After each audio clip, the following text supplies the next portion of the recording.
बैलपोळ्याच्या दिवशी पोळा फुटल्यानंतर घरून घरी नेतात आपल्या बैलांना आणि आपल्याला बोजारा द्यावा लागतो। तसंच जे जे काही पदार्थ बनवतो, भात भाजी वरण जे काही गोडधोडचे पदार्थ बनवतो ते सगळं एका ताटीमध्ये कालवून घ्यायचं किंवा एका टोपलीमध्ये कालवून घ्यायचं। त्याच्यासाठी कुडव्याची पानं लागतात, त्याची पत्रावडी लागते, पण आता ते आहे नव्हती तर मी काय प्लास्टिकच्या टोपलीमध्ये मी जेवण दिलं बैलांना। खूप जास्त पाऊस आला ह्याच वेळेला, ज्या वेळेला पोळा फुटतो आणि मग घरून घरी आपली जोडी घेऊन जावं लागते, त्याच वेळेला बिचारे भिजत भिजत आले आणि मग त्यांना ओवाळलं, टिकाटोला लावून दिलं बैलांना सुद्धा। आणि बोजारा म्हणून आपल्याला जेवढे द्यायचे असतील तेवढे 10, 5, 20, 50 असं किती देऊ शकतो आपण। आपल्या ओळखीचे असेल तर मग जास्त देतो आणि नसतील तर मग कमीच देतो। तर जोड्या कमी, एक एक बैल धरूनच येतात आजकाल मुलं। तर हे 2 मुलं जोडीच होती पण एक एक बैल धरून आले होते आणि ह्या पावसामुळे मेन म्हणजे त्यांना यायला उशीर लागला। आणि मी स्वयंपाक करून ठेवलं होतं की जोड्या आल्या तर आपण जेवायला वगैरे द्यायचं म्हणून। एकच तर दिवस मिळतो, आपण जेवायला देतो किंवा त्यांच्या पाया पडतो, नाहीतर कास्तकार लोक तर रोजच पडतात पाया किंवा मान देतात, पण आपण कुठे एकाच दिवशी किंवा पोळ्याच्या दिवशीच आपण तेवढा मान देतो बैलांना, त्यांची मनोभावे पूजा करतो। वर्षभर तर आपण 12 महिने त्यांच्याच मेहनतीचं खातो, तर एक दिवस काय हरकत आहे आपण नाही का बैलांसाठी जेवण बनवून त्यांची वाट बघत बसणं। आणि मी तर आनंदाने जेवढ्या जोड्या आल्या तेवढ्या जोड्यांचे पाया लागली, औक्षवण केलं, त्यांना जेवायला दिलं आणि म्हणजे बैलांना जेवायला दिलं आणि त्यांच्यासोबत जो मालक असतो त्याला पैसे द्यायचे आपल्या मनानुसार, 10, 20, 50 किती आपण देऊ शकतो। माझा व्हिडिओ काढणारा रुद्रांश नेमका ना व्हिडिओ काढता काढता त्याने मोबाईलच पाण्यात पाडला आणि मग थोडासा जसा भिजला, जास्त नाही भिजला, लगेच मी पुसून काढलं। असे आहे आमच्या इथे तर रुद्रांशचे पप्पा नाही काढत कधीच व्हिडिओ।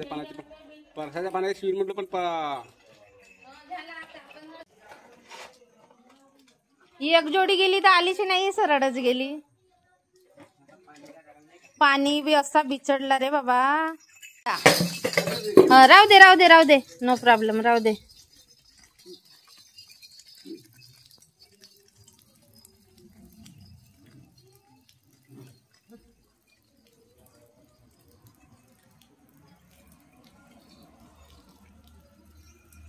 दोन 3 घर होते, अजून गाडी उभी आहे ना।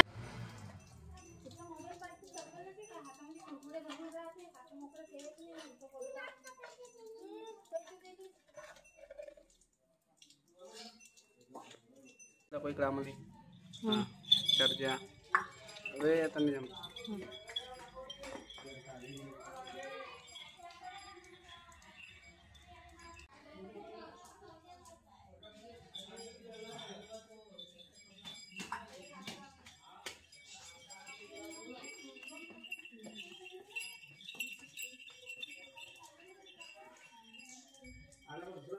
नाही।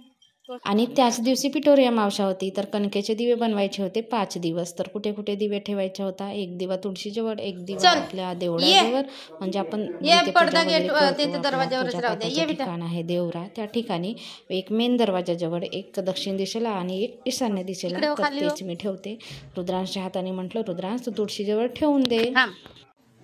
नाही आहे गरम, ठेव तिथे ठेव, असं व्हेरी गुड। अभी एक दिया यहाँ सर,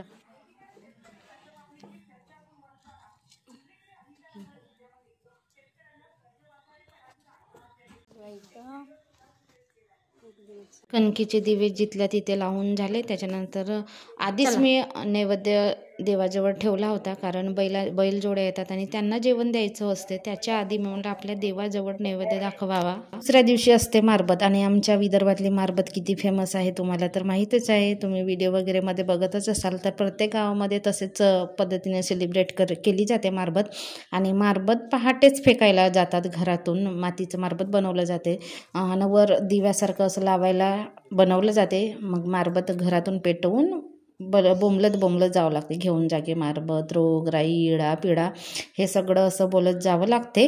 आणि विशिष्ट ठिकाणी मारबत फेकायची एक जागा असते, तिकडे लावतात मारबत, फेकतात आणि जाळतात, तर तिकडे एक विशिष्ट जागा असते, त्या ठिकाणी जावं लागतं। आणि ह्या वर्षी पोळ्याला पाऊसच पाऊस होता. आम्हाला गावाला बोलवलं होतं, गावी गेलो पण असतो आम्ही, पण पाऊस पण होता आणि त्याच्यामुळे सुद्धा गेलो नाही, कारण आम्हाला जायला जंगलाचा रस्ता लागतो आणि बराच लांबसुद्धा आहे. मग कुठे ना कुठे वाट्यामध्ये पाणी तर धरतो पावसाचं पाणी, म्हणून मग आम्ही काही गेलो नाही गावाला. जिथे राहतो तिथेच पोळा सेलिब्रेट केला. तर मी आज सकाळपासून मस्तपैकी साडी घातली आणि विशेष म्हणजे मारबतच्या दिवशी संध्याकाळच्या वेळेला ताना पोळा असतो आणि ही साडी मी सासरी होती तर आणली आणि त्याची गोदडी भरणार आहे. तर गोदडी भरायच्या आधी म्हटलं एकदा घालून घ्यावं, तर अशीच घातली होती टाईमपासमध्ये. आणि हे जे कानातले घातलेले आहेत हे बऱ्याच दिवसाच्या आधी घेतले होते, ते पण मला असे सोन्याचे बनवायचं म्हणून. पण आता तर सोन्याचे भाव गगनाला भिडले आहेत, आता कुठे घ्यायचं विचार पण आपण करू शकत नाही. तर अशी इच्छा होती अशा पद्धतीचे मोठे मोठे कानातले घ्यावं बापा म्हणून. पण आता तर 8-15 दिवस रिंग घातली होती आणि माझ्या कानातले छिद्र नाही लगेच बोचतात, म्हणून म्हटलं हे जड घालूनचे छिद्र थोडे असे मोठे होतील, म्हणून मी हे जड कानातले घातले. हाय, नमस्कार मंडळी. माधुरी पुन्हा एकदा आपल्या सगळ्यांचं अगदी मनापासून स्वागत करते. आणि आज आहे पोळ्याचा पाडवा म्हणजे मारबत आणि ताना पोळा. तर आता दुपारचे वाजले आहेत 2 आणि मारबतच्या दिवशी ना आमच्याकडे चिकन मटण खाल्ला जातो. पोळ्याच्या दिवशी बैलांचं पाहुणचार, बैलांचं जेवण म्हणून करंजी, वडे, पुरी वेगवेगळे पदार्थ केले जातात. मस्त अशी आजकाल ना बैलांसाठी पण मस्त अशी ताट सजवली जातात. खूप छान असं डेकोरेट केलं जातं बैलांसाठी. असं वाटते की आपण माणसांना जेवायला देतो आणि माणसांना ज्या पद्धतीने ताट आपण डेकोरेट करतो त्या पद्धतीने बैलांसाठी ताट डेकोरेट करतात.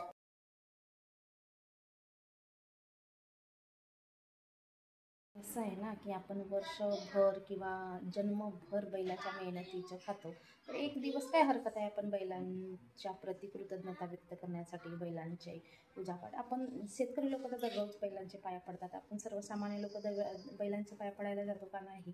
तर पुढच्या निमित्ताने आपण शेतकऱ्याचे बैलांचे पूजा अर्चना पाया पडलं जातं. खरंच छान वाटतं एक प्रकारे. आपण ज्यांच्या कष्टाचे ज्यांच्या मेहनतीचे खातो त्यांच्या तर कृतज्ञता व्यक्त केलीच पाहिजे. पण आपण माणूस असा प्राणी आहे ना, उपकार विसरणारा प्राणी आहे. तर आज आहे मारबत आमच्याकडे आणि मारबत मस्त डेकोरेट केली होती. मस्त सकाळी मारबत गेली. रुद्रांश झोपलाच होता. मी रुद्रांश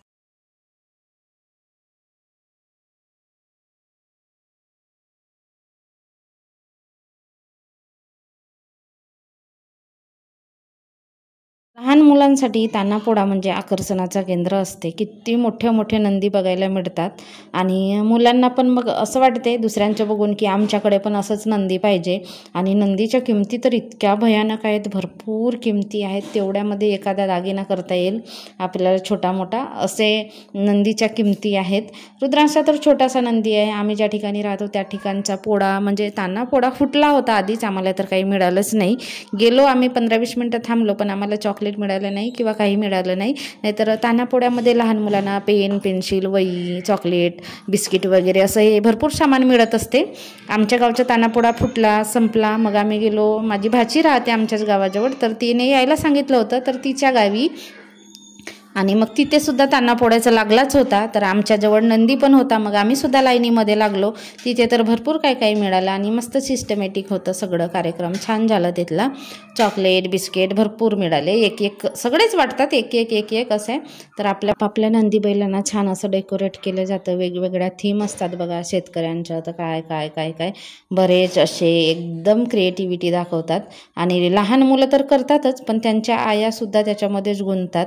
आमच्याकडे तर छोटासाच नंदी होता रुद्रांशचा, तोच घेऊन गेलो. त्याला आम्ही लहान होता तेव्हा मोठा घेऊ म्हणत होतो ना, तर त्याला आवडच नव्हती. आता तरी तो सुद्धा घेत नाही. 2nd, 3rd नंबर होते आणि ज्यांनी प्रत्येकाने नंदी बैल आणलं होतं त्यांना स्कूल बॅग दिली होती आणि ते पण चांगली होती स्कूल बॅग. आणि चॉकलेट बिकलेट हे तर भरपूर दिले होते. पण एक प्राईज होता सगळ्यांना स्कूल बॅग आणि नंबर येणाऱ्यांना वेगळं प्राईज होतं. तर अशा पद्धतीचं होतं.